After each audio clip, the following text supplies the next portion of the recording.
بسم اللہ الرحمن الرحیم سبحانک لا علم لنا الا ما علمتنا انک انت العلیم الحکیم نستغفر اللہ ربی من کل ذنب ونتوب الیہ۔ میرے بزرگ اور بھائیوں، اللہ تعالیٰ کی توفیق سے آج ہم انشاءاللہ سورۃ البقرہ کی پہلی آیت کے بعد، پہلی آیت میں نے جب کہا تو ذرا قرآن میں غور سے دیکھیے کہ قرآن کی سب سے پہلی آیت میں سے 3 حرف ہیں، الف لام میم، اور اس کے بعد اب دوسری آیت شروع ہو رہی ہے۔ تو الف لام میم کے بارے میں جو کچھ کہنا تھا میں نے عرض کیا تھا۔ آج جو ہم لیں گے اللہ تعالیٰ کے ان مقدس الفاظ کو، جس میں اللہ رب العزت نے فرمایا ہے ذالک الکتاب لا ریب فیہ۔ اس کا ترجمہ تو حرفی یہ ہے کہ یہ وہ کتاب ہے جس میں کوئی ڈاؤٹ، کوئی شبہ نہیں ہے۔ اب ہمیں غور کرنا ہے کہ اللہ رب العزت میں اس میں جو 4 کلمات فرمائے ہیں، ان میں ہر کلمے کی کیا حیثیت ہے عربی زبان کے اعتبار سے، اس کے اسلوب، اس کے اسٹائل اور معنی کے لحاظ سے اس کی جگہ پر کوئی اور لفظ اگر لایا جائے تو کیا ہوگا۔ تو دیکھیے ذالکا، سب سے پہلا لفظ اللہ رب العزت نے استعمال فرمایا ذالکا، وہ آپ کے سامنے کتاب رکھی ہے۔ آپ سے قرآن کریم کتنی دور ہے؟ آپ کے بالکل سامنے ہے۔ اس کے لیے بولا جائے گا یہ۔ ہم عام طور پر ہر زبان میں جو چیز قریب ہوتی ہے تو اس کے لیے قریب کا اشارہ کرتے ہیں، قریب کا لفظ استعمال کرتے ہیں، اور اگر دور ہوتی ہے تو دور کا اشارہ استعمال کرتے ہیں۔ یہی ہم بچوں کو ان کے LKG سے سکھاتے ہیں، دس بوائے، دیٹ بوائے، یہ چیز لا دو، وہ فون لا دو۔ تو ایسے ہی عربی میں آپ کو پتہ ہے، ماشاءاللہ آپ لوگ یہاں عربی ملکوں میں رہے ہیں، آپ کو ہادہ اور ذالک کا تو معلوم ہی ہے کہ ہادہ کہتے ہیں قریب کے اشارے کو، اگر قریب میں کوئی چیز ہے تو ہم کہیں گے ہادہ، اور اگر دور ہے تو ہم کہیں گے ذالک۔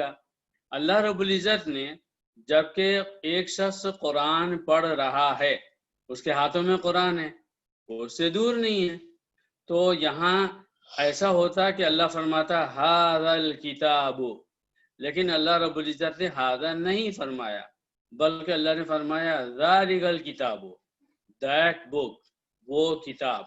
تو یہاں دور کا اشارہ کیوں استعمال کیا؟ ہر زبان میں اور خصوصاً عربی زبان میں کبھی کبھی کسی کی اگر بے حد عزت کرنی ہو تو دور کا اشارہ استعمال کرتے ہیں، اور کبھی کبھی اس کی اگر بے عزتی بھی کرنی ہو تو بھی ہم جو ہے دور کا اشارہ استعمال کرتے ہیں۔ دونوں صورتوں میں لہجے کا فرق جو ہوتا ہے وہ بتا دیتا ہے کہ ہم کیا مراد لے رہے ہیں۔ جیسے اگر آپ کسی شخص کی عزت کرتے ہیں تو آپ کہتے ہیں وہ صاحب ایسے تھے، وہ یہ کرتے تھے، وہ کرتے تھے۔ آپ بھی ان کے لیے لفظ وہ استعمال کر رہے ہیں، لیکن آپ کا لہجہ بتا رہا ہے کہ آپ ان کی عزت کر رہے ہیں، اس لیے ایسا کہہ رہے ہیں۔ اسی لفظ وہ کو آپ لہجہ بدل دیں تو وہ بے عزتی کی نشانی بن جاتا ہے۔ مثال کے طور پر ارے وہ شخص، اس لہجے میں اس جھٹکے نے یہ بتایا کہ آپ یہ کہنا چاہ رہے ہیں کہ وہ جو شخص ہے ہی از نتھنگ، وہ کچھ بھی نہیں ہے۔ تو لہجے کے فرق سے آواز بدل جاتی ہے۔ تو اسی طرح جب آپ قرآن کو پڑھیں گے، ایک تو ہے آپ کا بالکل آرڈینری پڑھنا، قرآن کوئی سمجھ نہیں رہا ہے، وہ تو خالی زیر زبر پیش کے درست کرنے میں لگا رہے گا، اور وہ صرف ذالک یا ایک ساتھ پڑھ لے گا ذالک۔ آپ حضرات ماشاءاللہ تجوید میں ایکسپرٹ ہیں، تو آپ سمجھتے ہیں کہ ذال کی آواز کو پتلی نکلنی چاہیے، تو آپ اس کو ذا پڑھیں گے، غا، اور اس طرح کے نہیں پڑھیں گے، تو آپ نے صحیح پڑھا۔ لیکن اگر اس لفظ ذالکہ کو اس معنی میں استعمال کیا جائے کہ اللہ رب العزت یہاں پر لفظ ذالکہ کو استعمال کر کے قرآن کی اہمیت بتانا چاہتا ہے، وہ کتاب، وہ ہمارے لہجے کا کیسا اتار چڑھا ہوتا ہے، ذالک الکتاب، ذالک الکتاب۔ اب ایسا ہے کہ جب نماز میں پڑھتے ہیں، نماز میں قرآن کے پڑھنے کا ایک انداز مقرر ہو گیا ہے، ہلکا سا گانا یا اس کو ایک لے میں پڑھنا، تو اس میں یہ اونچ نیچ کم آ پاتی ہے۔ بہرحال یہ ہے ذالکہ، یہ یہاں پر ذالکہ کہا گیا اس لیے کہ اس کتاب کی اہمیت کو بتانا ہے۔ دوسرا لفظ ہے الکتاب۔ کتاب کسی بھی لکھی ہوئی چیز کو کہتے ہیں عربی میں، جیسے آپ بک کہتے ہو، اور اردو میں پھر لفظ کتاب ہی آ گیا۔ لیکن یہاں پر اللہ رب العزت نے الف لام استعمال فرمایا، الکتاب۔ عربی میں یہ الف اور لام بڑی اہمیت رکھتا ہے، یہ جب استعمال ہوتا ہے تو کئی مطلب کے لیے مراد لیا جاتا ہے۔ تو یہاں پر ایک اس کا ترجمہ ہوتا ہے ذالک الکتاب، یعنی کتاب کے نام پر جو بھی جنس ہے، یعنی کتاب کے نام پر جو کتاب بھی اپنے ذہن میں رکھیں۔ کتنی کتابیں ہیں، کتنی زبانوں میں ہیں، کن کن لوگوں نے لکھی ہیں، ان ساری کتابوں کے مجموعے کو آپ جمع کر لیں۔ بڑے سے بڑے انسان کی لکھی ہوئی کتاب، چاہے وہ اخلاقیات پر ہو اور بیماریوں کے نسخے لکھے گئے ہوں، یا کوئی آرٹیکل لکھا گیا ہو، سیاسی لکھا گیا ہو، ایسا ویسا آپ جو بھی کہہ لیں۔ اور یہاں پر چونکہ قرآن جو ہے وہ اخلاق کو، اعمال کو اور زندگی کے گزارنے کے سسٹم کو بتاتا ہے پوری کتاب میں، اس لیے اس موضوع پر جو بھی کتاب لکھی گئی ہو ان سب کو سامنے رکھ کر یہ صرف الف اور لام کے آنے کا کمال ہے۔ جو شخص بھی عربی جانتا ہے، عیسائی بھی بہت سارے ہیں وہ بھی عربی جانتے ہیں، ان کو بھی پتا ہے کہ الف لام جب آتا ہے تو اس سے مراد ہوتا ہے کہ اس لائن کی جو بھی چیز ہے وہ سب اس کے اندر شامل کر کے بات کہی جا رہی۔ تو اللہ رب العزت فرمایا ذالک الکتاب، وہ کتاب یعنی قرآن وہ کتاب ہے کہ کتابوں کے نام پر جتنی بھی کتابوں کو مراد لیا جائے ان سب کو سامنے رکھ کر صرف اس قرآن کی کیا صفت ہے، اس کے اندر کیا کوالٹی ہے، تو آگے فرمایا لا ریب فیہ، اس میں کوئی ڈاؤٹ نہیں۔ تو اللہ رب العزت نے قرآن کے کھولنے والے کو سب سے پہلا جو ہے تو سب سے پہلے اللہ رب العزت نے گارنٹی دی۔ ہم کوئی بھی چیز خریدتے ہیں تو ہم کہتے ہیں بھائی اس کی گارنٹی کیا ہے، اس کی گارنٹی کتنے دنوں کی ہے۔ اب اللہ رب العزت نے پہلی گارنٹی یہ دے دی اس کے اندر کوئی شبہ نہیں ہے۔ اب شبہ نہیں ہے تو آپ کے ذہن میں سوال آنا چاہیے تو کس بات کا شبہ؟ آپ جب کسی کتاب کو ہاتھ میں لیتے ہو اور جب پڑھتے ہو تو آپ کے ذہن میں کوئی شبہ آتا کتاب کے ہاتھ میں لینے سے پہلے؟ یہ کتاب اچھی ہے، یہ کتاب بری ہے، اس میں اچھا لکھا گیا ہے، برا لکھا گیا ہے، صحیح لکھا گیا ہے، غلط لکھا گیا ہے، یہ اس طرح کی کوئی بات آپ نہیں سوچتے۔ آپ تو کتاب کو ہاتھ میں لیتے ہو اور اس کو پڑھنا چاہتے ہو کہ اس کتاب میں کیا لکھا ہوا ہے۔ اللہ رب العزت فرما رہا ہے کہ ذالک الکتاب لا ریب فیہ، اس کتاب میں کوئی شبہ نہیں ہے، یہ گارنٹیڈ ہے۔ تو یہاں شبے سے مراد کیا ہے؟ آپ کہیں گے اس شبے سے مراد یہ ہے کہ اس کتاب میں ہر بات اچھی لکھی ہوئی ہے، بالکل صحیح ہے، مگر یہاں وہ شبہ مراد نہیں ہے۔ آپ کہیں گے کہ یہ جو کتاب ہے اس کتاب کے اندر جو باتیں کہی گئی ہیں اس میں کسی بھی ٹاپک کی جو بات ہے ہر بات اس کتاب کے اندر شامل ہے، یہ بھی بالکل صحیح ہے۔ ایک عربی شاعر کہتا ہے جمیع العلوم فی القرآن لیکن جمیع العلوم فی القرآن لیکن تقاصر عنہ فہم الرجال، اس قرآن میں اللہ نے سارے علوم جمع کر دیے مگر مردوں کی یعنی انسانوں کی جو سمجھ ہے وہ سارے علوم کو پہنچنے میں قاصر ہے، وہ پہنچ نہیں سکی اب تک۔ تو بات اپنی جگہ صحیح ہے۔ یہاں اس کتاب میں ریب لا ریب فیہ، کوئی شبہ نہیں ہے سے مطلب یہ ہے یہ کتاب اللہ کی طرف سے ہے، صرف اللہ ہی کی طرف سے ہے، یہ کتاب کسی انسان کی لکھی ہوئی نہیں ہے، اس میں کوئی شبہ نہیں ہے۔ اب بتائیے بات کا کتنا وزن بڑھ گیا؟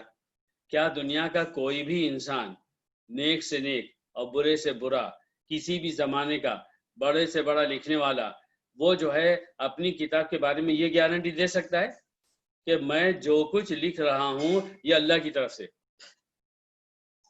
اسلامی طور پر قرآن کی تشریح، حدیثوں کی تشریح، مسائل کی تشریح جو علماء بھی کرتے ہیں تو وہ یہ ضرور کہتے ہیں کہ بھئی یہ ساری باتیں اللہ کی ہے، مگر کوئی بھی عالم یہ گارنٹی نہیں دے گا کہ میں قرآن کی جو تشریح کر رہا ہوں یہ ٹھیک اللہ ہی کی طرف سے، سمجھ میری ہے، الفاظ میرے ہیں، ہو سکتا ہے کہ قرآن کے معنی مطلب سے میل تال کھاتے ہوں، اور یہ بھی ہو سکتا ہے کہ قرآن کچھ اور کہہ رہا ہے اور میری چھوٹی سی سمجھ کچھ اور بتا رہی ہے۔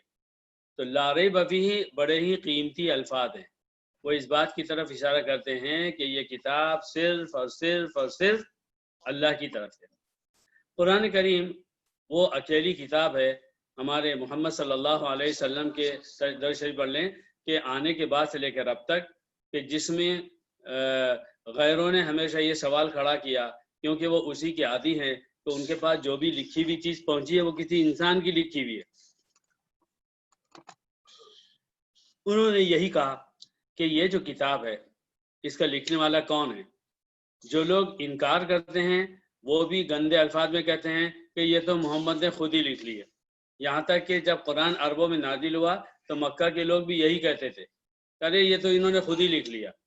اور اسی کی وجہ سے پھر اللہ رب العزت نے فرمایا ان کنتم فی ریب مما نزلنا، دیکھیے اس آیت میں کیا لفظ آیا ہے؟ ریب، را یا با، اور یہاں کیا استعمال ہوا ہے؟ لا ریب، سیم ورڈ، اس میں کوئی شبہ نہیں ہے۔ تو لا ریبہ، اور اس کے جواب میں انسانوں سے کو چیلنج کرتے ہوئے اللہ نے فرمایا وَإِن كُنتُمْ فِي رَيْبٍ مِّمَّا نَزَّلْنَا، اگر تم لوگوں کو شبہ ہے اس چیز میں جو ہم نے نازل کیا ہے علی عبدنا، اپنے بندے پر۔ یہاں بھی دیکھیں نبی صلی اللہ علیہ وسلم کی شان میں اللہ نے اپنے بندے پر فرمایا، یہ لاڑ اور پیار کا لفظ ہے۔ تو اللہ نے فرمایا فَأْتُوا بِسُورَةٍ مِّن مِّثْلِهِ، اس جیسی ایک سورہ لا کے بتا دو۔ تو قرآن جب یہ کہہ رہا ہے کہ لا ریب فیہ، وہ یہ گارنٹی دے رہا ہے کہ یہ کتاب صرف اور صرف اللہ ہی کی طرف سے لکھی ہوئی ہے۔ اس کتاب کو کسی انسان نے نہیں لکھا، یہاں تک کہ محمد صلی اللہ علیہ وسلم نے بھی نہیں لکھا۔ اور ہندوؤں میں بھی اور دوسری قوموں میں میں نے دیکھا کہ جو لوگ اسلام کی عزت کرتے ہیں اور جو رسول اللہ صلی اللہ علیہ وسلم کی عزت کرتے ہیں، وہ بھی یہ کہتے ہیں وہ محمد صاحب کی جو کتاب ہے، یہ وہ الفاظ غلط کہہ رہے ہیں، یہ محمد صاحب کی صلی اللہ علیہ وسلم ان کی کتاب نہیں ہے، یہ اللہ کی کتاب ہے۔ تو جب ایک مسلمان قرآن میں پڑھے لا ریب فیہ، اسے فخر ہونا چاہیے، مجھے وہ چیز دی گئی ہے جس کے بارے میں پہلے سے یہ گارنٹی موجود ہے، یہ کتاب کسی انسان کی لکھی ہوئی نہیں ہے بلکہ اللہ رب العزت کی لکھی ہوئی ہے۔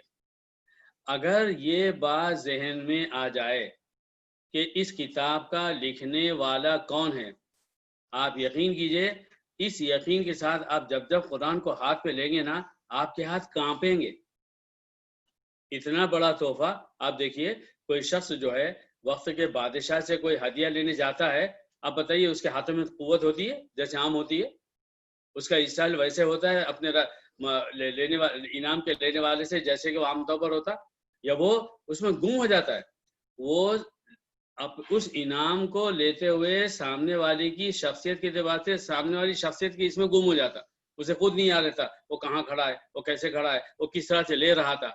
اور بعد میں اگر اس کو دکھا جائے کہ دیکھو تم اس طرح سے لے رہے تھے، تو بولے گا ہاں یار مجھے ڈر لگ رہا تھا، میں تو سامنے تھا تو مجھے ایسا لگ رہا تھا، مجھے تو سمجھ میں نہیں آتا میں کیا کروں۔ میرے بھائی، اللہ رب العزت کی اس کتاب کو روز ہاتھ میں لیتے ہو، کبھی دل کے کسی کونے میں یہ خیال گزرتا ہے اللہ کی کتاب کو ہاتھ میں لے رہا ہوں، آپ کا شوق بڑھ جائے گا، آپ کا کی کیفیت بدل جائے گی، آپ اس کو لیتے ہوئے اپنے دل میں اپنی عزت محسوس کرو گے، اوہو اللہ کی کتاب کو میں اپنے ہاتھ میں لے رہا ہوں۔ جب آپ اس کو پڑھنے بیٹھو گے آپ کو بولنے کی ضرورت نہیں پڑے گی، آپ کا پورا کنسنٹریشن جو آٹومیٹک قرآن مجید میں ہوگا۔ ذالک الکتاب لا ریب فیہ، لا ریب فیہ ایک مسلمان کے لیے اعزاز ہے، فخر کی بات ہے، وہ سب کے سامنے بالکل پوری طاقت سے بول سکتا ہے کہ میرے بھائیوں، میرے پاس جو قرآن ہے نا، پہلے سے گارنٹی ملی ہے صرف اللہ کی ہے، اللہ ہی نے لکھا ہے، اللہ ہی نے ہم کو دیا ہے۔ اس کے بعد پھر اللہ تعالیٰ نے فرمایا ہدن للمتقین، اور اگر آپ دال کو لام سے ملا لیں تجوید کے قاعدے کے مطابق تو آپ پڑھیں گے ہدل للمتقین، یہ کتاب ہدایت ہے للمتقین، ان لوگوں کے لیے جو متقی ہیں۔ تو پہلے تو ہمیں یہ سمجھنا ہے کہ ہدا کیا ہے، ہدایت، ہدایت کسے کہتے ہیں؟ ہدایت کہتے ہیں، یہ لفظ جو ہے قرآن کے نازل ہونے سے پہلے بھی عربی زبان میں تھا، اس وقت اس کا مطلب کچھ اور ہوتا تھا۔ کسی عربی نے قرآن کے نازل ہونے سے پہلے کبھی یہ نہیں کہا ہداک اللہ، اللہ تم کو ہدایت دے، حالانکہ وہ لفظ عربی میں موجود تھا، وہ اس کے جو بھی معنی لے لیں، جیسے ہم کہتے ہیں رہنمائی کرنا، کسی کو کوئی بات بتا دینا، کسی نے کوئی سوال کیا اس کو صحیح جواب دے دینا، یہ سارے اس کے مطلب تھے۔ یہ قرآن ہے جس نے آ کر یہ بتایا کہ لفظ ہدا جو اس سے پہلے اہدینا میں گزر چکا ہے، اہدینا اور ہدا دونوں کے جو اصلی الفاظ ہیں وہ اصلی حروف ہیں وہ 3 ہیں، ہا دال یا. تو اہدنا اس کا فعل امر ہے، آرڈر دینے والا، اہدنا ہم کو ہدایت دے. اور ہدا یہ صفت ہے یا مصدر ہے یا جو ہے وہ اسم ہے کہ یہ ہدایت ہے. ابھی میں نے آپ کے سامنے 3 الفاظ بولے. میں نے کہا یا تو یہ اسم ہو سکتا ہے، یا پھر یہ مصدر ہو سکتا ہے، یا پھر یہ جو ہے وہ صفت ہو سکتی ہے.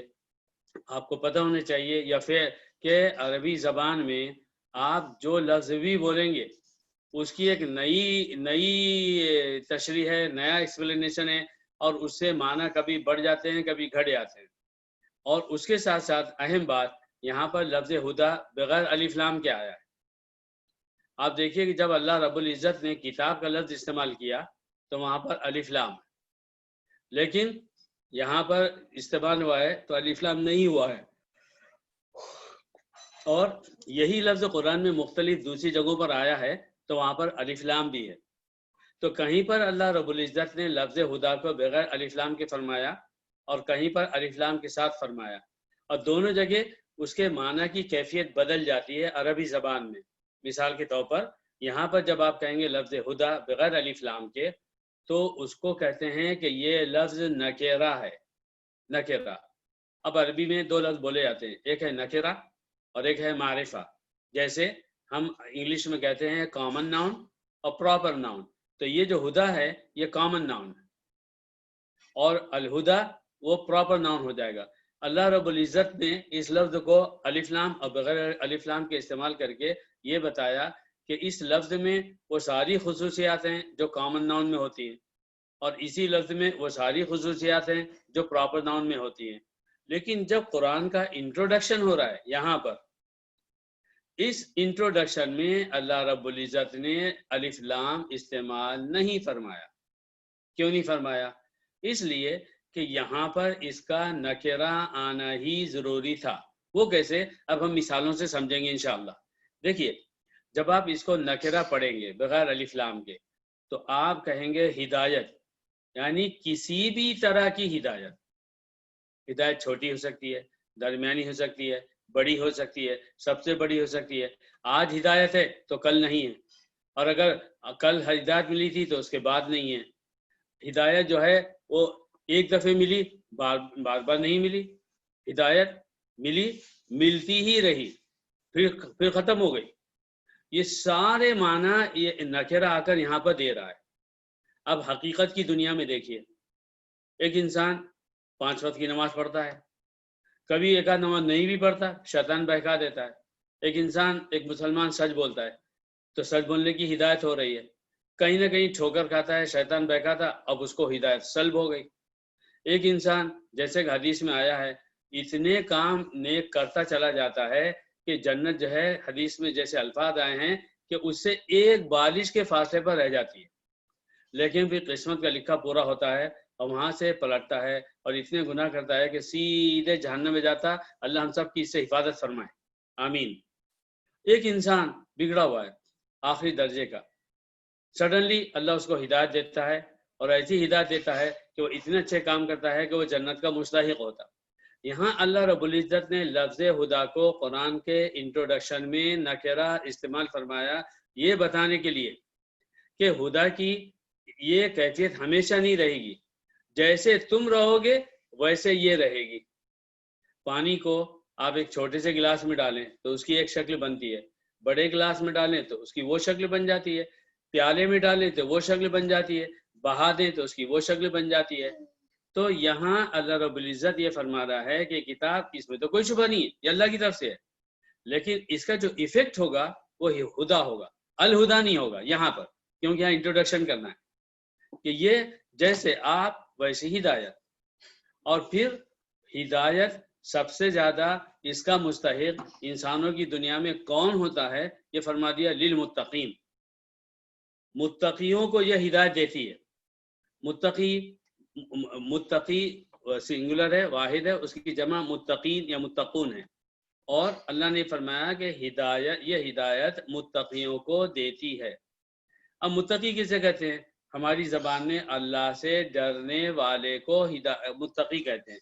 تو یہ سوال کھڑا ہوتا کہ اگر کوئی شخص جو ہے وہ متقی ہے تو پھر جو ہے یہ اس میں اس کی کیا ضرورت ہے کہ جب وہ متقی ہے تو اس کو تو ہدایت پہلے سے ملی ہوئی ہے. جب ہدایت پہلے سے ملی ہوئی ہے تو اب اس کو ہدایت ملنے کے بعد اور کیا ہو جائے گا؟ اس کو تو یہی ہدایت مل گئی کہ وہ متقی بن گیا, اللہ سے ڈرنے والا بن گیا, اور اللہ ہی نے پھر اس کو ایک نام دیا, ایک سرٹیفکیٹ دیا کہ وہ متقی ہیں. جب وہ متقی ہے تو پھر کیوں اسے کہا جا رہا ہے کہ اس کے لیے ہدایت ہے؟ اس کو ایک مثال سے سمجھیے کہ اسکول میں ہر وہ شخص جو پڑھنا چاہے وہ نہیں پڑھ سکتا. ایک بچہ ہوگا, اسے بہت اچھا آتا ہوگا, وہ سڈنلی کسی بھی اسکول میں گیا, ایڈمیشن نہیں لیا اور جا کے کلاس میں بیٹھ گیا. جب ٹیچر نے پوچھا آپ کون؟ اس نے کہا میں پڑھنے کے لیے آیا ہوں. اچھا آپ پڑھنے کے لیے آئے ہو, آپ نے ایڈمیشن لیا ہے؟ جی نہیں, میں نے ایڈمیشن نہیں لیا ہے. تو اس سے کہا جائے گا کہ تم نے اس اسکول میں پڑھنے کے لیے سب سے پہلے آپ کو ایڈمیشن لینا ضروری ہے. ایڈمیشن لوگے اب پڑھ سکتے ہو. متقین اسلام کا ایک سرٹیفکیٹ ہے کہ you are entered in Islam, you have entered properly in Islam. تم اب جو ہے اسلام میں برابر قاعدے سے, سلیقے سے, جیسے اسلام میں آپ کو انٹر ہونا چاہیے, آپ داخل ہو چکے. ہم نے آپ کو سرٹیفکیٹ دیا متقین کا. اب یہ کتاب آپ کو ہدایت دے گی. اب یہ بتائیے کہ متقیوں کو کیا ہدایت ملے گی؟ متقی جب اللہ رب العزت کیا سچا بننے کا ایک اس نے سرٹیفکیٹ حاصل کر لیا, اس کو زیادہ خطرہ ہے. کیوں زیادہ خطرہ ہے؟ جو لوگ بھٹکے ہوئے ہیں وہ شیطان کے ایجنٹ ہیں. من الجنۃ والناس, وہ جنوں میں بھی ہوتے ہیں شیطان اور انسانوں میں بھی ہوتے ہیں. تو وہ تو ایک آٹومیٹک شیطان کے راستے پر پڑ رہے ہیں, تو شیطان کو ان کو دیکھنے کی ضرورت نہیں ہے. شیطان کو پتا ہے کہ وہ آٹومیٹک کار ہے, وہ it will work it self. لیکن جو شخص اللہ سے جتنا قریب ہونے کی کوشش کرتا ہے, شیطان اس کے اتنے ہی پیچھے پڑ جاتا ہے. اور اسی لیے شاعر نے کہا ہے جن کے رتبے ہیں سوا, ان کو سوا مشکل ہے. کہ جن کا جیسا رتبہ ہوتا ہے ان کے اوپر پابندیاں بھی اتنی ہی ہوتی ہے. کسی جگہ کسی کمپنی کا کسی چیز کا مینیجر, کسی چیز کا اونر, کسی چیز کا سپروائزر, اس کی ریسپانسبلٹیز لیبر سے کہیں زیادہ ہے, اور لیبر اس کے مقابلے میں اس کی جو اپنی ڈیوٹیز ہے وہ ان لوگوں سے بہت کم ہے. تو ایسے ہی پہلے متقی بن جاؤ, تو قرآن جب تمہیں ہدایت دے گا تو وہ یہ ہدایت دے گا کہ وہ تم کو شیطان کے شر سے مسلسل بچاتا رہے گا. لیکن جو شخص متقی نہیں ہوگا, تو متقی نہ ہونے کے بعد جب وہ قرآن کو پڑھے گا تو بہت امکان ہے کہ وہ قرآن کو پڑھ کر بہک جائے, یا وہ قرآن کو نہ سمجھ سکے, یا ایسا ہو کہ ٹیمپرری اس کو ہدایت مل گئی مگر وہ مستقل و کنٹینیو نہیں رہی. تو ہدن کا لفظ للمتقین دونوں کا ایک ساتھ آنا اس بات کو بتاتا ہے کہ اگر آپ یہ چاہتے ہیں کہ آپ کو ہدایت کنٹینیو ملتی رہے تو آپ کو کنٹینیو متقی بننا پڑے گا. بالکل ایسے ہی جیسے آپ کے گھر میں بلب لگا ہوا ہے, اس کے بٹن بھی لگے ہوئے ہیں, اور کیا ہوا کہ کرنٹ چلا گیا. جب آپ نے بٹن دبایا, آپ نے کہا کیا بات ہے, بلب کیوں نہیں آن ہو رہا ہے, لائٹ آن نہیں ہو رہی ہے. آپ نے کہا شاید بٹن تو خراب نہیں ہے, شاید بلب تو فیوز نہیں ہو گیا. آپ نے سب چیک کیا, وہ سب صحیح ہے. کیا بات تھی؟ جو مین سپلائر تھا کرنٹ وہاں سے کٹ آف ہو گیا.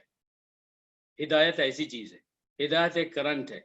آپ مسلمان ہیں جیسے کہ آپ بلب ہیں, آپ کے پاس بٹن ہے جیسے کہ آپ جو ہے قرآن حدیث کو پڑھ رہے ہیں یا دین کی باتیں سن رہے ہیں. مگر جو اصل کرنٹ ہے وہ اسی وقت آپ کو ملے گا جس کو ہدایت کہتے ہیں, جب مین سپلائر اللہ رب العزت وہ اس کرنٹ کو کنٹینیولی آپ کو دے گا. کرنٹ اللہ رب العزت کا اسلام کی شکل میں, اللہ کی بات ماننے کی شکل میں, نبی صلی اللہ علیہ وسلم کی سنتوں پر عمل کرنے کی شکل میں, اور اسلام کو زندگی کی ہر چھوٹی بڑی بات میں داخل کرنے کے لیے اس کے لیے شرط ہے ہمارا تقویٰ بھی چلتا رہے اور ہدایت بھی ساتھ ساتھ چلتی رہے. اللہ رب العزت نے ایک تو یہ فرمایا. دوسری بات آگے اللہ رب العزت نے متقین کی 4 نشانیاں آگے بتا دی. اگر متقی کون ہے آپ یہ سوال کریں تو ہماری اور آپ کی دنیا میں متقی جو ہے تقوی و طہارت کا اسلام کسی انسان کی پرسنل لائف کا سب سے اونچا درجہ ہے، اس میں کوئی شبہ نہیں۔ اسلامی دنیا میں، مسلمانوں میں، ہر زمانے میں جو شخص تقوی اختیار کرتا ہے وہ اسلام میں اعلیٰ درجے پر فائز ہے، اس کا پروموشن جو ہے ہائیلی ہو چکا ہے۔ مگر اس وجہ سے کیا ہو گیا کہ ہماری آج کل کی سوسائٹی میں کہ اگر کسی سے کہا جائے کہ بھائی آپ جو ہے متقی بن جاؤ، ارے صاحب میں تو اتنا گناہ گار ہوں، میں کہاں سے متقی بن سکتا ہوں۔ اس نے پہلے طے کر لیا اس کو متقی نہیں بننا ہے، وہ یہ نہیں بولنا چاہ رہا بھائی میں گناہ نہیں چھوڑ سکتا، لیکن وہ بول رہا ہے ارے میں اتنا گناہ گار ہوں کہ میں کیسے بن سکتا ہوں۔ ارے بھائی آپ کیسے بن سکتے ہیں؟ بہت آسان بات ہے، اللہ کی نافرمانی ہر بات میں چھوڑ دیجئے، آپ متقی بن جائیں گے۔ لیکن اللہ رب العزت نے عجیب و غریب بات ہے کہ یہاں پر 4 آیتیں ایسی ہیں کہ اس 4 نشانیاں ایسی ہیں کہ جو بہت آسان ہیں مگر ایٹ دا سیم ٹائم بہت مشکل۔ جو بات جتنی اچھی ہوتی ہے نا وہ آسان بھی اتنی ہوتی ہے اور مشکل بھی اتنی ہوتی ہے۔ مثال کے طور پر سچ بولنا، کیا سچ بولنے کے لیے ہم کو کوئی 100-200 کلو کا وزن اٹھانا پڑتا ہے تو سچ منہ سے نکلتا ہے؟ کیا ہم کو اس کے لیے جسم پر بڑے شاندار کپڑے اور جو ہے تو شوز ووز بیٹھا پہنیں گے تبھی ہم سچ بولیں گے؟ کیا ہم کو اس کے لیے ہیرے جواہرات ہمارے جسم پر لگے ہوں تبھی ہم سچ بولیں گے؟ سچ بولنا بہت آسان ہے، آپ کو اپنی زبان کو ہلانا ہے اور جو حقیقی بات ہے وہ بولنا ہے۔ مگر آپ کو پتہ ہے کہ سچ بولنا کتنا مشکل کام ہے۔ جھوٹ بولنا بہت آسان بات ہے، لیکن کسی نیک آدمی کے لیے جھوٹ بولنا اتنا ہی مشکل ہے، اتنا ہی مشکل ہے۔ میں آپ کو بتاؤں، کل جو ہے یہاں ایک مسلم لڑکی ہے تو اس کا اپنے شوہر کے ساتھ میں اختلاف چل رہا ہے، تو مجھے ان لوگوں نے اپنے گھر بلایا، میں ان کے ساتھ بہت دیر تک بات کرتا رہا اور میں ان کو قانون کی مختلف باتیں، شریعت کی باتیں بتاتا رہا۔ سنتے سنتے اس لڑکی نے جس پر ظلم ہوا ہے، میں یہ سمجھانا چاہ رہا ہوں کہ جو سچ بولتے ہیں نا ان کو جھوٹ بولنا مشکل ہے، اور جو جھوٹ بولتے ہیں انہیں سچ بولنا مشکل ہے۔ تو سنتے سنتے اس لڑکی نے اچانک کیا کہا وہ سنیے۔ وہ مظلوم ہے، اس کے ساتھ بڑا خطرناک ظلم ہوا ہے، شوہر اس کی زندگی برباد کرنے کے لیے بیٹھا ہوا ہے، اس کا کیس کورٹ میں پہنچنے والا ہے اور وہ پریشان ہے کہ آگے کیا ہوگا۔ میری باتیں سنتے سنتے اس نے کہا، اس کے والدین بھی بیٹھے تھے، اس کے چچا بیٹھے تھے، اس نے کہا but uncle I want to tell you one thing. میں نے بولا okay beta tell me what do you want. Uncle you will defend me but please don't use any lie. یہ الفاظ ہے، مظلوم ہے، اسے تو بولنا چاہیے سچ جھوٹ ایک ساتھ کر دو، میرا حق مجھے دلا دو۔ وہ کہہ رہی ہے آپ میرا ڈیفینس کیجئے مگر پلیز کوئی بات جھوٹ بول کے مت کیجئے۔ تو مجھے اس کی بات بہت اچھی لگی اور میں نے اسے اطمینان دلایا کہ نہ میں ایسا آدمی ہوں اور نہ ہی ماشاءاللہ تم ایسے ہو۔ تو اس اعتبار سے متقین ان کی جو نشانی اللہ نے بتائی ہیں وہ اتنی آسان ہیں کہ ایک مسلمان اگر ان نشانیوں پر عمل کرے اس کو متقی کا پروموشن مل جائے گا۔ سب سے پہلی بات، آپ کو متقی بننا ہے تو کیا کرنا ہے؟ الذین یؤمنون بالغیب، یہ ہے سب سے پہلی شرط۔ متقی وہ ہیں کہ جو غیب پر ایمان رکھتے ہیں، غیب پر ایمان لاتے ہیں۔ اللہ رب العزت نے 2 باتیں فرمائی، نمبر 1 ایمان، نمبر 2 بالغیب۔ لفظ ایمان عربی زبان میں قرآن کے استعمال سے بھی پہلے تھا، آمنہ کا لفظ، ایمان کا لفظ، اور عرب حجاز کے، مکہ شریف کے اور اطراف کے علاقوں کے جب لفظ ایمان بولتے تھے تو وہ اللہ کے لیے استعمال کرتے تھے، مگر عجیب و غریب بات ہے کہ ان کا جو ایمان تھا وہ بالغیب سے کنیکٹڈ نہیں تھا۔ عربوں کا ایمان اللہ رب العزت پر اسلام کے آنے سے پہلے سے تھا، مگر وہ ایمان کیسا تھا؟ ایمان بالشرک تھا، ایمان بالغیب نہیں تھا۔ اب ایمان بالشرک کیا ہے کہ ایمان بھی ہے اور شرک بھی ہے، اور ایمان بالغیب کیا ہے؟ ایمان یعنی کسی چیز کو ماننا، کسی چیز کو آپ نے مان لینا کہ اس چیز کا درجہ جو ہے وہ خدا کا ہے، جس کو وہ کہتے ہیں الہ۔ تو عربوں کا ایمان یہ تھا کہ اس دنیا میں ایک الہ نہیں ہے بلکہ آلہہ ہیں، یہ خدا نہیں ہے، کئی خدا ہیں۔ بالکل ایسے ہی جیسے ہندو، ان کے پاس ہر فائدہ دینے والی چیز الہ ہے، ہر نقصان پہنچانے والی چیز الہ ہے۔ سورج بھی الہ ہے کیونکہ روشنی دیتا ہے، اور سانپ بھی الہ ہے اس لیے کہ وہ کاٹتا ہے۔ تو اس اعتبار سے عربوں کا جو ایمان تھا وہ قرآن کے، اسلام کے آنے سے پہلے ایمان تھا، اور جگہ جگہ اللہ رب العزت نے قرآن میں فرمایا وَلَئِن سَأَلْتَهُمْ مَنْ خَلَقَ السَّمَاوَاتِ وَالْأَرْضَ لَيَقُولُنَّ اللَّهُ، اگر ان کافروں سے، مشرکوں سے آپ پوچھیں کہ یہ بتاؤ کہ زمین اور آسمانوں کو کس نے پیدا کیا، تو قرآن نے گواہی دی، وہ ضرور کہیں گے کہ اللہ نے پیدا کیا۔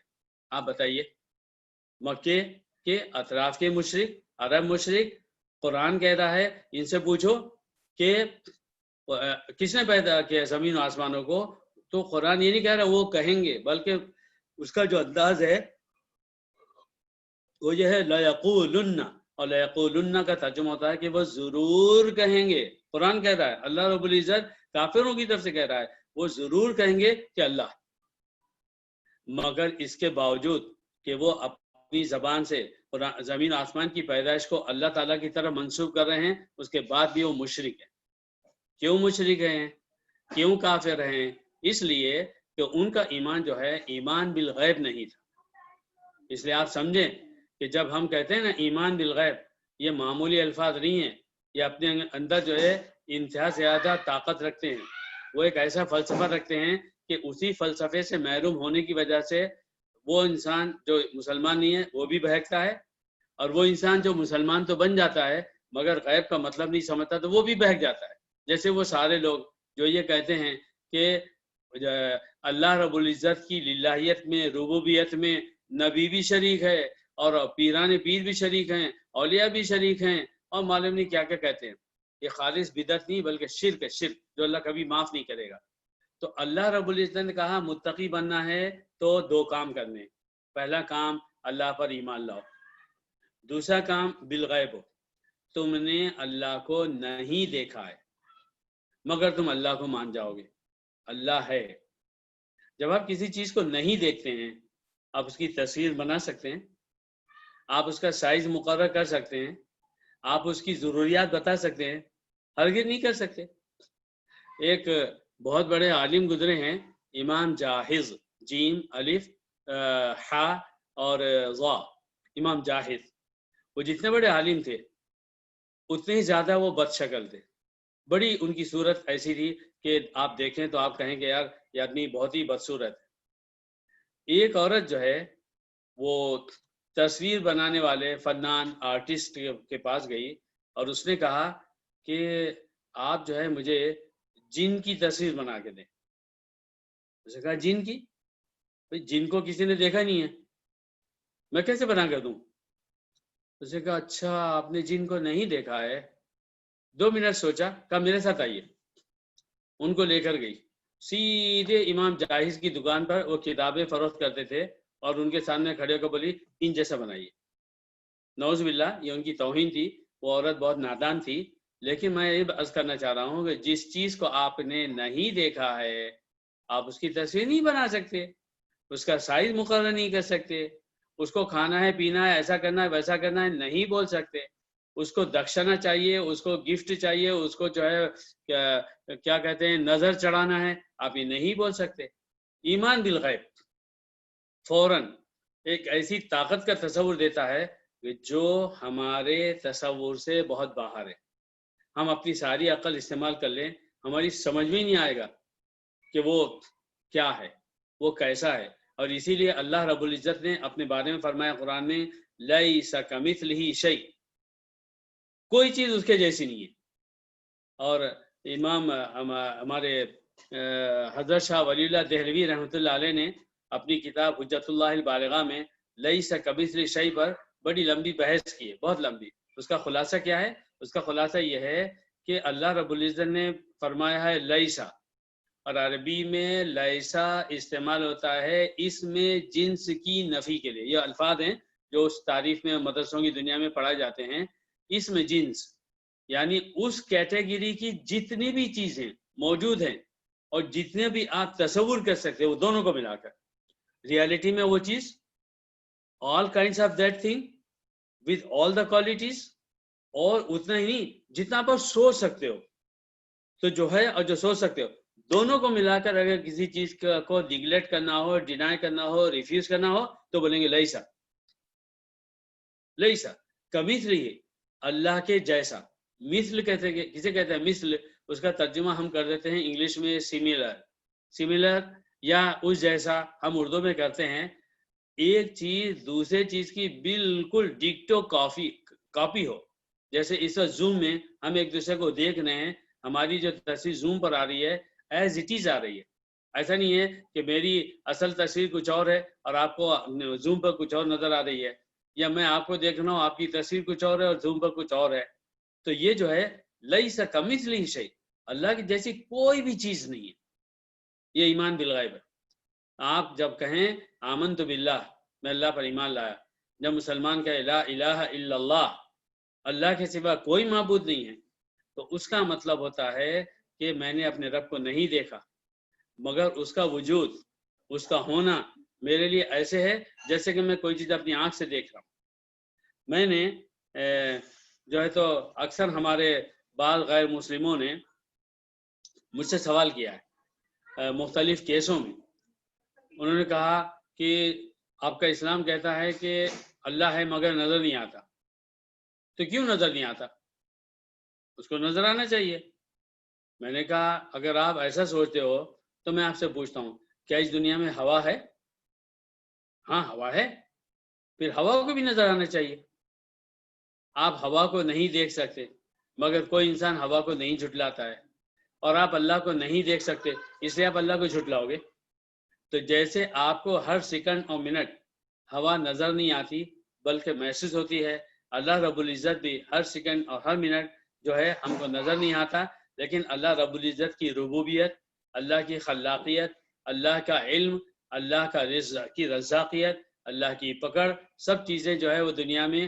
ہر ایک کے ساتھ پیش آتی ہیں اگر اندر کی آنکھ سے دیکھے تو فوراً پہچان لے کہ ہاں یہ ہے میرا اللہ تو متقی ہونے کی سب سے پہلی صفت یہ ہوگی کہ ہم کہیں ہم اللہ پر ایمان لائے اور ہم جو ہے غیب پر ایمان لے آئے غیب پر ہمارا ایمان ہو اللہ کے ساتھ یہ سب سے پہلی صفت ہے یہ بولنا بہت آسان لگتا ہے میرا اللہ پر ایمان ہے میرا ایمان بالغیب ہے ایمان بالغیب کا مطلب الفاظ نہیں ہے جو میں الفاظ سے کھیلوں اور اپنی زبان سے بولوں اب میں کوئی کام کر رہا ہوں میں ایک قدم اٹھا رہا ہوں فوراً سوال ہوگا کس طرف جا رہے ہو حلال یا حرام قدم اٹھا رہے ہو اکڑ کے ساتھ اپنے آپ کو تیسوان خان سمجھ کے چلتے ہو یا اللہ کا بندہ ہے زمین پر چل رہا ہے تواضع انکساری کے ساتھ چل رہا ہے اللہ تعالیٰ نے قرآن میں کہا وَلَا تَمْشِ فِي الْأَرْضِ مَرَحًا زمین پر اکڑ کے مت چلو بات کرنا چاہتا ہوں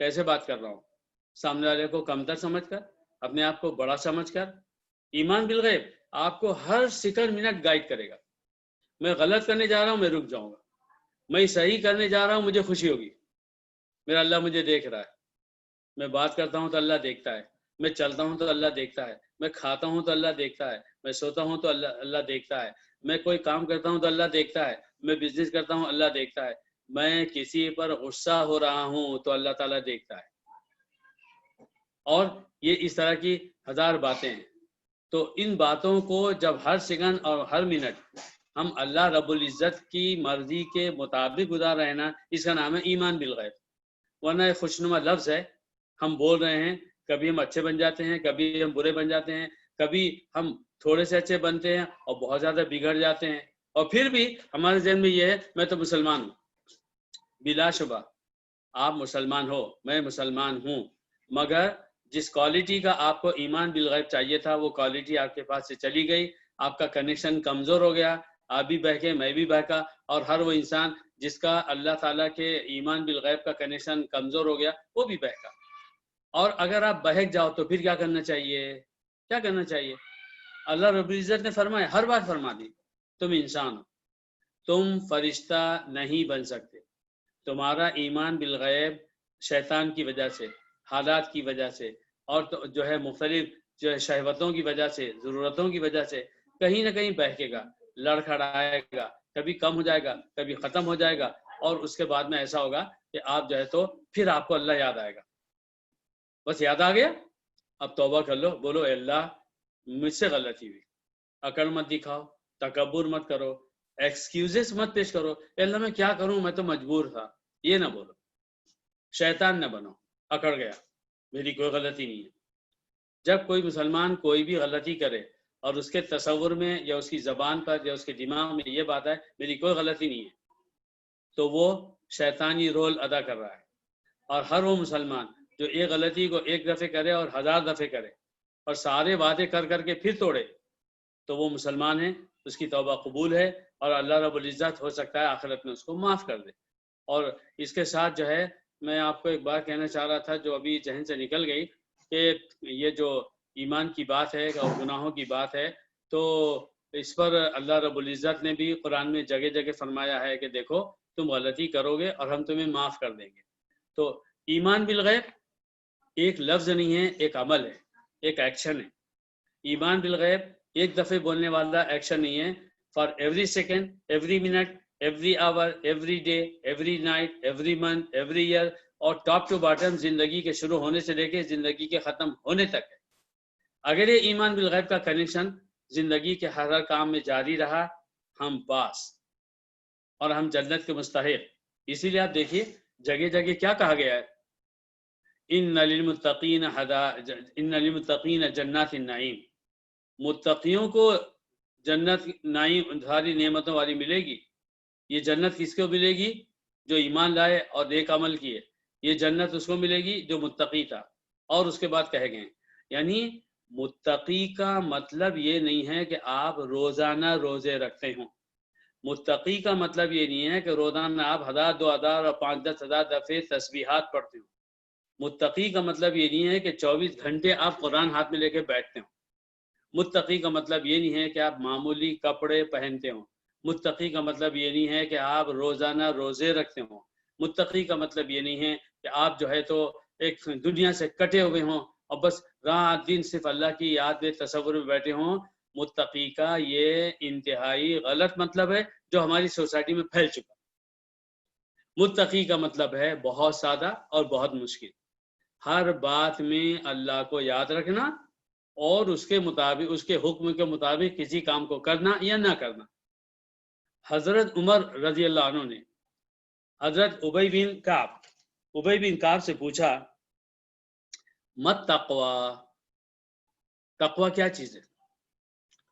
تو انہوں نے فرمایا اما سلکت طریقا ذات شوک، کبھی ایسا ہوا آپ کسی ایسے راستے پر جا رہے تھے کہ جہاں پر آگے پیچھے سب کانٹے لگے ہوئے تھے؟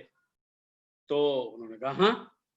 پھر اس پر انہوں نے فرمایا وماذا فعلت، آپ راستے سے جا رہے ہیں اور دونوں طرف ہر طرف جو ہے جھاڑیاں ہیں، اس میں کانٹے ہیں بڑے چھوٹے بڑے بڑے خطرناک، آپ کو ان میں سے گزرنا ہے. انہوں نے فرمایا شمرت واجتہدت، میں نے اپنے آپ کو بہت سمیٹ لیا. اور شمر کا مطلب ہوتا ہے کپڑوں کا اچھی طرح سمیٹ لینا کسی خطرے کو محسوس کر کے. واجتہدت، اور پوری کوشش کی ایسے جاؤں کہ وہ مجھے کہیں کوئی کانٹا نہ چپ جائے. فرمایا ذاک تقوی، یہی تقوی ہے. آپ دنیا کی زندگی سے گزر رہے ہو، اس میں نافرمانیوں کے بڑے بڑے کانٹے لگے ہوئے ہیں. نافرمانیوں کی، اللہ کی نافرمانی، اللہ کی باتوں کا توڑنا، شہوتوں میں گرنا، اور مختلف اللہ کی نافرمانیاں ہیں جو شیطان اور نفس کی طرف سے آپ کا پیچھا نہیں چھوڑیں گی وفات تک. اور آپ کو اس میں سے چپ چاپ گزرنا ہے. آپ کو کیا کرنا ہے؟ شمرت واجتہدت کرنا ہے کہ آپ اپنے آپ کو اتنا سمیٹیں کہ کہیں پر بھی آپ کے ایمان میں اللہ کی نافرمانی کا کوئی کانٹا نہ چپ جائے، اور اس کی کوشش کرنا ہے. پھر آپ جتنے بچ گئے الحمدللہ، اور جہاں پر کانٹا چپ گیا اللہ تعالیٰ نے فرما دیا لا یکلف اللہ نفسا الا وسعہا، ہر شخص اتنا ہی پابند کرنے کا جتنا کہ اس کے بس میں.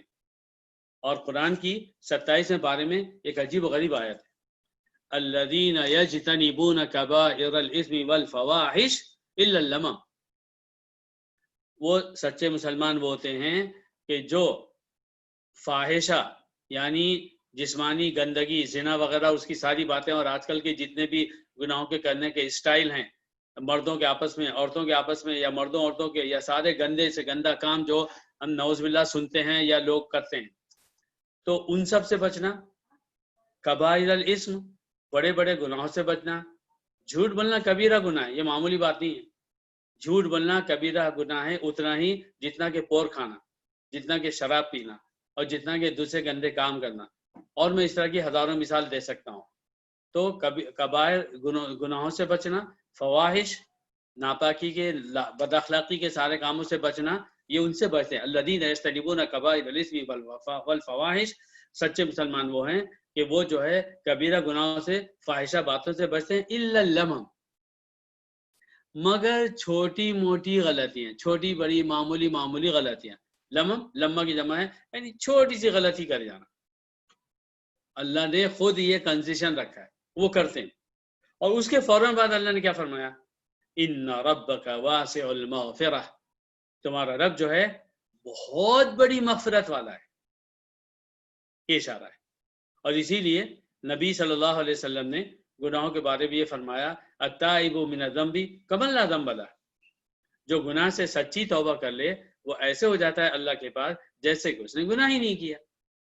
ایمان بالغیب ایک ایکشن ہے، ایک محنت ہے، عمل ہے، عمل ہی عمل ہے. زندگی کی ہر وہ سانس جو آپ جسم کے اندر ڈال رہے ہیں اور باہر چھوڑ رہے ہیں، اس میں آپ کو اللہ ہے، اللہ دیکھ رہا ہے، اور میرا اللہ پر غیب پر ایمان ہے. میرے ہر عمل کا جو ہے جواب اللہ کو مجھے دینا ہے، اور آپ اس طرح چلتے رہیں. اور جہاں جہاں آپ ٹھوکر کھا جائیں، غلطی ہو جائے، خدا نہ خواستہ بڑی بھی ٹھوکر لگ جائے، اللہ تعالیٰ معاف کر دے گا، اور معاف کر کے آپ کو جنت دے گا. ہاں، وہ گناہ جو کسی بندے سے متعلق ہے، آپ نے کسی بندے کو بلا وجہ ڈانٹ دیا، آپ نے کسی بندے کو چھوٹی سی بات پر بہت ہی غلط انداز اختیار کیا، آپ بہت غصہ ہو گئے، آپ نے کسی کو مارا، آپ نے کسی کی چغلی کی، آپ نے کسی کا مال کھایا، آپ نے کسی کا دل دکھایا، آپ نے کسی بھی بندے کا کوئی بھی حق اگر آپ نے جو ہے تو چھینا تھا، وہ معاف نہیں ہوگا، ہرگز معاف نہیں ہوگا. قیامت میں پکڑ کا سبب بنے گا اگر وہ بندہ زندگی میں معاف نہ کر دے. لیکن اگر غلطی کرنے والا اور جس کے حق میں غلطی کی گئی وہ دنیا سے دونوں جا چکے، account is closed, both side account is closed. نتیجہ کیا نکلے گا؟ آخرت میں جس نے جو غلطی کی تھی کسی بندے کے بارے میں، کسی بندی کے بارے میں، یہاں تک کہ جانور کو بلا سے ڈنڈا مارا تھا، اس کا بھی اس کو گناہ ہوگا اور اس کی پوچھ ہوگی، اور جو اللہ تعالیٰ کا وہاں جو بھی قاعدہ ہے وہ ویسے اس کے لحاظ سے کیا جائے گا. اور نبی صلی اللہ علیہ وسلم نے ایک مثال دی ہے، عجیب و غریب مثال، کہ اگر بغیر سینگ والی بکری نے بغیر سینگ والی بکری کو سینگ والی بکری نے اس کو ٹکر ماری تھی، تو اللہ تعالیٰ قیامت میں الٹا کرے گا، جس کو سینگ نہیں دیا تھا اس کو زندہ کر کے سینگ دے گا، اور جس کو دنیا میں دیا تھا اس کو بغیر سینگ کی بنائے گا، اور بدلے کے طور پر وہ بکری اس کو پھر ٹکر مارے گی. جس اللہ نے اپنے نبی صلی اللہ علیہ وسلم کے ذریعے سے یہ بھی سب بتا دیا، اب اس کے بعد کیا گنجائش ہے کہ میں تکبر کروں؟ میں اپنے والد سے کیوں معافی مانگوں؟ میں اپنی بیوی سے کیوں معافی مانگوں؟ میں اپنے بیٹے سے کیوں معافی مانگوں؟ میں اپنے لیبر سے کیوں معافی مانگوں؟ میں فلاں سے معافی کیوں مانگوں؟ اور ہم اس طرح کی ہزاروں باتیں کہتے رہیں تو یہ کیوں ایسا ہوگا؟ اس کو معافی مانگنے کا نہیں، میں نے غلط کیا ہے، میں معافی مانگوں گا. مجھ سے چھوٹا ہو، مجھ سے بڑا ہو، میری کمپنی میں کام کرتا ہو، باہر کا ہو، وہ ہندو ہو، وہ مسلمان ہو، وہ کرسچن ہو، جو بھی ہو، میں نے غلطی کی تھی، میں معافی مانگوں. اور اس کے بعد میں کہوں گا بھائی یا تو معاف کر دو، یا تم بھی ایسا ہی لفظ مجھے بول دو، نہیں بول سکتے مجھے معاف کر دو بھائی. اور جو بھی معافی کی شکل بنتی ہے. تو میں سمجھتا ہوں کہ یہ ہے آج کے ان الفاظ کا خلاصہ. آگے انشاءاللہ ہم متقی کی جو باقی صفات اللہ رب العزت نے بتائی ہیں ہم اس پر عمل کریں گے. میرے بھائیوں، میں نے آپ کو جتنی باتیں بتائیں ایمان بالغیب کی، وہ زبان سے کہنا بہت آسان ہے اور وہ کانوں سے سننا بھی بہت آسان ہے، مگر کہنے والے کو اور سننے والوں کو دونوں کو بہت مشکل کام ہے. آپ میرے لیے دعا کیجئے کہ جتنی آسانی سے میں نے عرض کیا میں خود اس پر عمل کروں، اور میں آپ کے لیے دعا کروں کہ جتنی آسانی سے آپ نے سن لیا ہے تو آپ بھی عمل کریں، اور ہم سب مل کر یہ دعا کریں کہ اللہ ایسا ہی ایمان بالغیب ہر مسلمان کو عطا فرما. وآخر دعوانا ان الحمدللہ رب العالمین.